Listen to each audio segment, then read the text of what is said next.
देखिए जल्दी। Hello everyone, this is my lecture number 7 on types of evidence. In previous lecture number 6 I have discussed about the testimonial evidence. ठीक है, testimonial evidence.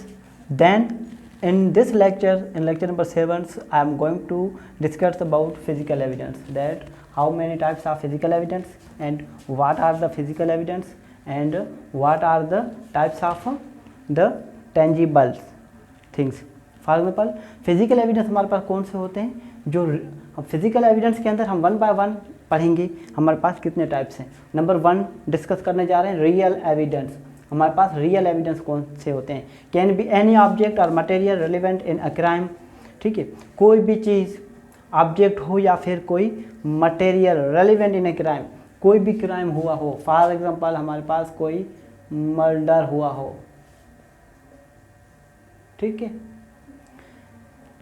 इसको हम छोड़ें, बाद में पेज हम पढ़ें कि हम फिजिकल एविडेंस होते क्यों कौन से हैं. फिजिकल एविडेंस मीन्स ऐसी कोई चीज़ जिसको हम छू सकें, जिसको हम देख सकें, मीन्स उसकी अपनी कोई बॉडी हो. For example this marker is the physical, this board is a physical in nature and this copy is a physical in nature.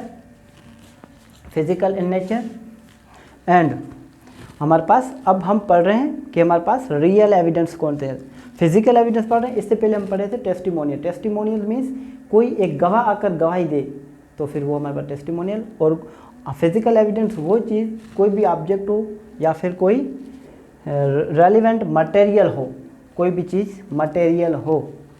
ठीक है, फिर आते हैं, देखते हैं हमारे पास नंबर 1 पर रियल एविडेंस कौन से होते हैं. रियल एविडेंस कोई भी चीज़ जो क्राइम में इस्तेमाल हुई हो. फॉर एग्जांपल एक गन है, ठीक है, एक सोल्ड, एक तलवार जो इस्तेमाल हुई है. एक गन से ए का मर्डर हुआ है, बी ने ए का मर्डर किया किससे, गन से. वो कोर्ट में पेश हो रही है हमारे पास, वो प्रोड्यूस हो रहा है कोर्ट में.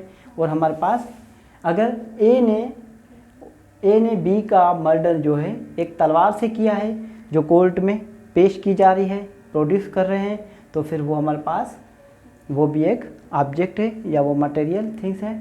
और हमारे पास अगर ए ने बी का मर्डर किसी चाकू से किया है तो फिर हमारे पास वो चाकू अगर कोर्ट में पेश हो रहा है तो फिर ये हमारे पास एविडेंस क्या कहलाएगी, ये हमारे पास रियल एविडेंस होते हैं. रियल एविडेंस, ठीक है. रियल एविडेंस हमारे पास जो है वो कोर्ट में प्रोड्यूस किए जाते हैं. और हमारे पास रियल एविडेंस के बाद एक और एविडेंस है, वो हम देख लेते हैं. पहले आप नोट कर लें अगर इसमें कोई भी चीज़ आपको समझ में ना आई हो. रियल एविडेंस के अंदर और कौन कौन से आते हैं. फॉर एग्जांपल फॉरेंसिक,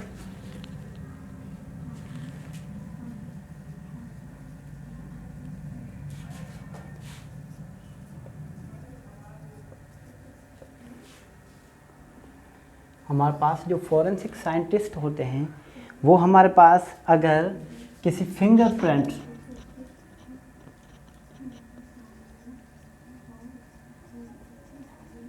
अगर किसी के फिंगरप्रिंट कोर्ट में पेश करते हैं तो फिर ये भी हमारे पास एक ऑब्जेक्ट हो गए. ठीक है, एक मटेरियल थिंग्स हो गई. या फिर वो हमारे पास किसी का ब्लड पेश करते हैं. ठीक है, ये भी हमारे पास एक ऑब्जेक्ट हो गया या मटेरियल थिंग्स हो गई कनेक्टेड विथ अ क्राइम या रेलिवेंट इन अ क्राइम. ठीक है, या फिर हमारे पास एक विक्टिम के क्लॉथ हैं.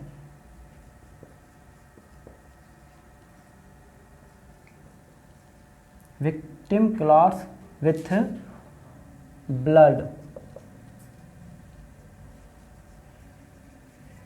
खून से लथपथ किसी के कपड़े अगर कोर्ट में पेश किए जाते हैं तो वो भी हमारे पास रियल एविडेंस हैं. ठीक है, रियल एविडेंस के बाद हम पढ़ रहे हैं, पहले आप इसको नोट कर लें थोड़ा.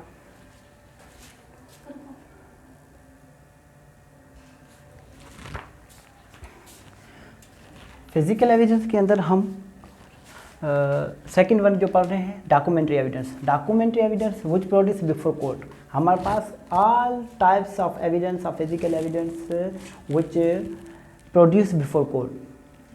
ये बात आपको जहन में रखनी चाहिए, produce before court. All physical evidence are produced before court, क्योंकि फिजिकल एविडेंस कभी भी खुद चलकर कोर्ट में नहीं आ सकता है। फॉर एग्जांपल हमारे पास कोई ऐसी चीज़ है, फॉर एग्जांपल नाइफ, अगर किसी इंसान का किसी नाइफ से मर्डर हुआ, NIFE नाइफ, तो क्या चाकू खुद चलकर कोर्ट में आएगा? नहीं, इसको कोर्ट में पेश किया जाएगा, मीन्स प्रोड्यूस कर दिया जाएगा। तो फिर ये हमारे पास वो फिजिकल एविडेंस है। इसीलिए हम लिखते हैं विच प्रोड्यूस बिफोर द कोर्ट, इसीलिए लिखते हैं हम प्रोड्यूस बिफोर द कोर्ट। हमारे पास अब हम पढ़ रहे हैं डॉक्यूमेंट्री एविडेंस। डॉक्यूमेंट्री एविडेंस के अंदर हमारे पास दो टाइप्स के एविडेंस होते हैं। कौन कौन से? एक होते हैं प्राइमरी एविडेंस, एक होते हैं secondary evidence. Primary evidence means original evidence, for example register sale deed या कोई भी चीज़, ऐसा डॉक्यूमेंट्स जो in itself is a original evidence. And second one is secondary evidence. Secondary evidence means जो भी हमारे पास ओरिजिनल एविडेंस है उनकी फोटोकॉपी हो डॉक्यूमेंट्री के अंदर, ठीक है, या जो भी हमारे पास ओरिजिनल एविडेंस है उसका कंपेयर कॉपी हो। कंपेयर कॉपी आप जानते हैं क्या होता है? कभी कभी हम कोर्ट से ट्रू कॉपी लेते हैं तो हमारे पास वो एक ट्रू कॉपी दे देते हैं, मीन्स जो फोटो कॉपी होती है उनको अटेस्ट कर कर दे देते हैं, तो फिर वो हमारे पास ट्रू कॉपी हो गई। और कंपेयर कॉपी, जब फोटो कॉपी अवेलेबल ना हो तो फिर कंपेयर कॉपी का मकसद है ओरिजिनल, जो हमारे पास ओरिजिनल है उसको देखकर बनाना, तो फिर वो हमारे पास कंपेयर कॉपी कहलाएगा, ठीक है। और या फिर उसका कोई काउंटर पार्ट, मीन्स हमारे पास जो भी ओरिजिनल एविडेंस है और जो भी ओरिजिनल एविडेंस के जो भी पार्ट्स हैं, पार्ट्स नहीं ओरिजिनल एविडेंस, उसी ओरिजिनल एविडेंस को देखकर अगर दूसरी चीज़ बन रही है तो हमारे पास वो सेकेंडरी एविडेंस है। सेकेंडरी एविडेंस, ठीक है। सेकेंडरी एविडेंस के बाद हम थर्ड वन पढ़ेंगे, तब तक के लिए आप नोट कर लें। हमारे पास डॉक्यूमेंट्री एविडेंस कौन कौन से होते हैं? Primary evidence and secondary evidence. Primary evidence में सब ओरिजिनल डॉक्यूमेंट्स आ जाते हैं और सेकेंडरी एविडेंस के अंदर हमारा सब जो है इनके photocopies, compare copy, true copy या फिर कोई उसका काउंटर पार्ट्स आ जाता है। चलो अब हम पढ़ने जा रहे हैं third one in the physical evidence is demonstrative evidence.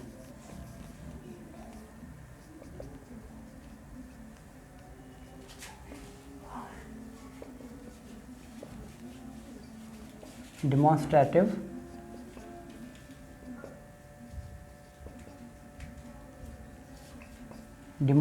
Evidence. Demonstrative evidence से मकसद क्या है? हमारे पास इलस्ट्रेटिव,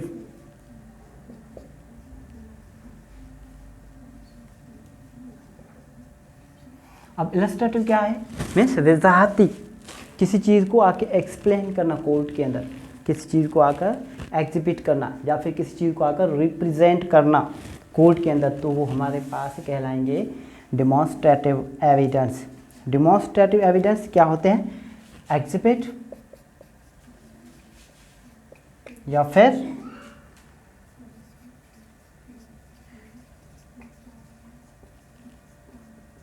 रिप्रेजेंटेशन ऑफ एन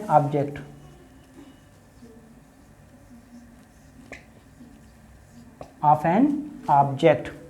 किसी भी चीज़ को कोर्ट के अंदर एग्जिबिट करवाना या फिर उसको रिप्रेजेंट करना, कैसे? या फिर इलस्ट्रेट करना कोई भी चीज़, फॉर एग्जांपल वीडियो, ठीक है, या फिर हमारे पास कोई फोटोग्राफ, या फिर हमारे पास कोई ऑडियो।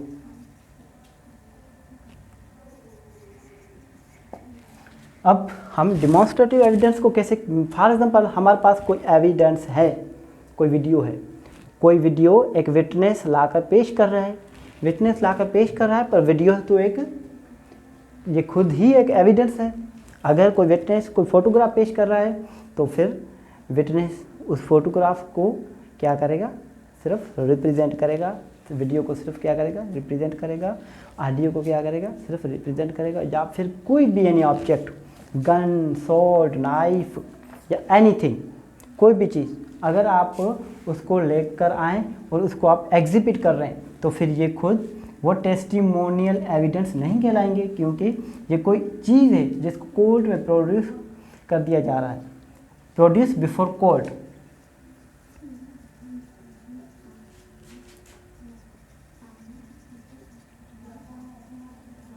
प्रोड्यूस्ड बिफोर कोर्ट, कोई भी चीज़ को हम कोर्ट में प्रोड्यूस करके हम उनको रिप्रेजेंट कर रहे हैं, हम कोर्ट को उसकी वजाहत बता रहे हैं। फॉर एग्जांपल हमारे पास कोई वीडियो है, एक विटनेस कोर्ट में लेकर आ रहा है, ठीक है, तो फिर वो फॉर एग्जांपल कोई सीसीटीवी कैमरा की कोई वीडियो है, और जो सीसीटीवी एक्सपर्ट है वो उनको जूम करता है या फिर उनको बीच बीच से छोटे छोटे क्लिप कोर्ट में अगर दिखा रहा है, तो फिर जो दिखा रहा है वो हमारे पास टेस्टिमोनियल में नहीं आ रहे, क्योंकि एक वीडियो खुद जो है वो कोर्ट में एग्जिबिट हो रहा है, तो फिर वो हमारे पास डिमॉन्स्ट्रेटिव एविडेंस कहलाएगा। अगर इसके अंदर कोई सवाल हो तो आप ज़रूर मुझसे पूछिएगा।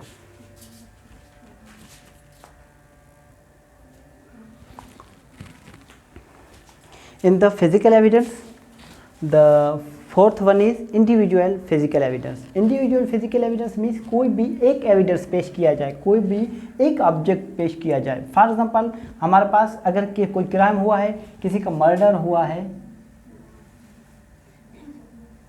फॉर एग्जांपल मर्डर हुआ है हमारे पास किसी लड़की का जिसका नाम है निर्मला, ठीक, निर्मला का मर्डर हो जाता है और हमारे पास एविडेंस उसकी आती है, ठीक है, कि हमारे पास जो निर्मला का मर्डर हुआ है वो किसी नाइफ से हुआ है, किसी चाकू से हुआ है। अगर वो एविडेंस, वो चाकू हमारे पास कोर्ट में प्रोड्यूस कर दिया जाए, तो फिर वो हमारे पास इंडिविजुअल एविडेंस कहलाएगा, क्योंकि सिर्फ मर्डर ही एक ही ऑब्जेक्ट से हुआ है। हमारे पास जो क्राइम वेपन है,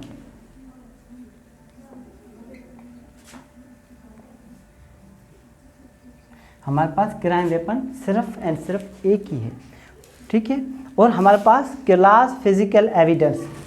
अब क्लास फिजिकल एविडेंस के अंदर हमारे पास आ जाते हैं, फॉर एग्जांपल हमारे पास कोई एक मर्डर हुआ है, किसी एक लड़की का मर्डर हुआ है, वो किसी एक नाइफ से भी हुआ है, और फिर नाइफ इस्तेमाल करने के बाद फिर भी वो उनका मकसद मुकम्मल नहीं होता है, उसका मर्डर नहीं होता है, नाइफ से वो नहीं मरती, तो फिर वो क्या करते हैं, किसी गन का भी इस्तेमाल करते हैं, गन से भी मारते हैं। तो फिर हमारे पास एक आ गया नाइफ प्लस में गन, एक नाइफ एंड गन। अब हमारा निर्मला का मर्डर किस चीज़ से हुआ, एक चाकू से तो हुआ, फिर उसके बाद गन भी उन्होंने इस्तेमाल की, मीन्स गन शूट भी किया इन्होंने। तो फिर हमारे पास individual means one, only one. Individual means कोई एक चीज़ कोर्ट में पेश की जाए। फॉर एग्जाम्पल हमारे पास मर्डर जो होता है वो किसी ऐसी चीज़ से होता है, फॉर एग्जाम्पल पॉइजन, जहर, किसी एक जहर से होता है, तो फिर हम वो पॉइजन पेश करते हैं कोर्ट के अंदर कि हमारे पास ये पॉइजन है जिनसे इनका मर्डर हुआ या फिर इनको कत्ल कर दिया गया, तो फिर वो इंडिविजुअल एक ही पॉइजन है। अगर हम कहें कि इस लड़की का मर्डर जो हुआ है वो हमारे पास दो या दो से ज़्यादा पॉइजन्स देने की वजह से ही हुआ है। फॉर एग्जांपल पॉइजन तो दिया, पॉइजन दिया, उसके साथ कुछ टैबलेट्स भी दी, टैबलेट्स देने के साथ साथ कोई ऐसा केमिकल भी दिया, ठीक है। तो फिर हमारे पास ये कोई एक एविडेंस नहीं हुई, पॉइजन हो गया, टैबलेट हो गई, क्रिमिनल और केमिकल चीज़ भी कोई हो गई, हाँ ठीक है, गन भी हो गया, नाइफ भी हो गया, तो फिर ये क्लास हो गया।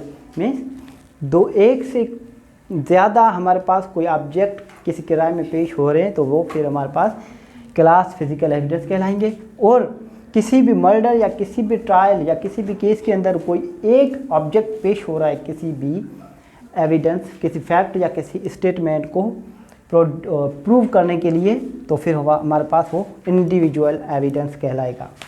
अब इसके अंदर कोई आपको क्वेश्चंस हो, किसी भी चीज़ का कोई कन्फ्यूजन हो, तो आप मुझसे पूछ सकते हैं। ठीक है डियर, ये थोड़ा नोट कर लें आप। ठीक है।